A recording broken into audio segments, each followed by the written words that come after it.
Hi, my name is Aneya Marie, and I'm with clownantics.com. Today I'm here to show you a simple candle magic trick.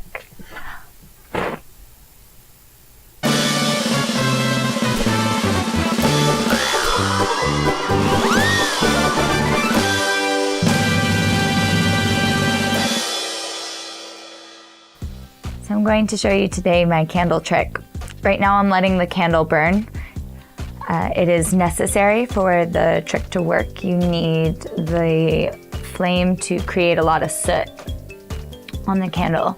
If your candle is building up wax, you'll have to empty the wax. I bought this little thing at the dollar store, which is a great little place to put wax instead of on the floor. I just thought this was a nice little balancing trick that you can play with the kids. Move it to 2 fingers. And stalling, having a creative way to stall with children or your audience, whether it be adults, kids. One of the amazing things with the candle is telling kids that you have fire magic and then lighting the candle.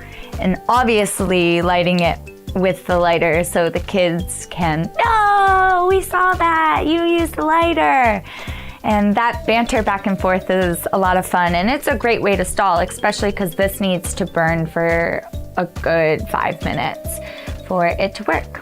Another way to stall with the candle and a lighter is to say, well, all right, you saw me light the candle, but what if the candle lights the lighter? And the trick is you just hold down so that the gas comes out and slowly bring the candle to. More stalling is blowing out the candle.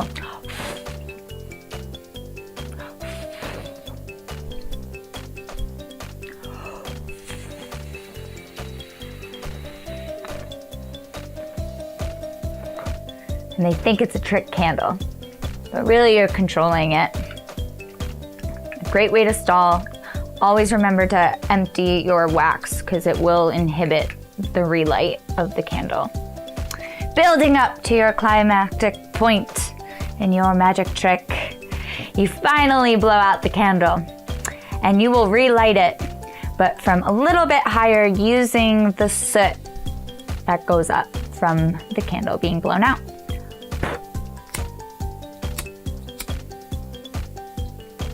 You should be able to do it pretty far away. Hopefully you don't have a wind. That has happened to me in some gigs. A ceiling fan has been on, and it's very good to check to see if there is a wind that day or some sort of breeze within the house, because when you're trying to relight that and forgetting that there's a ceiling fan, it can be a little awkward, but you survive it.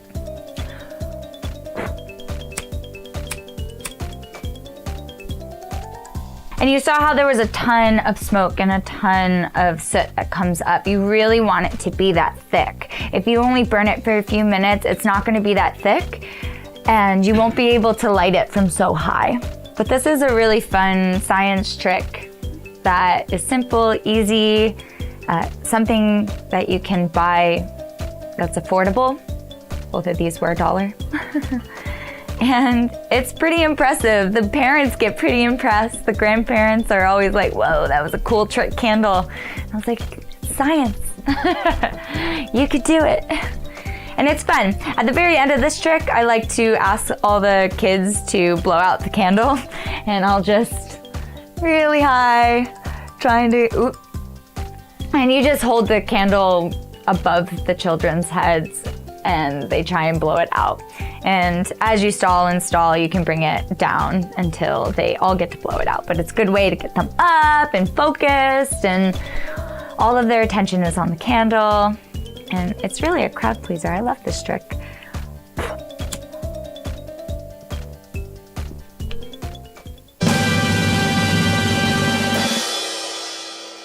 Thank you so much for watching. Be sure to like our video and share.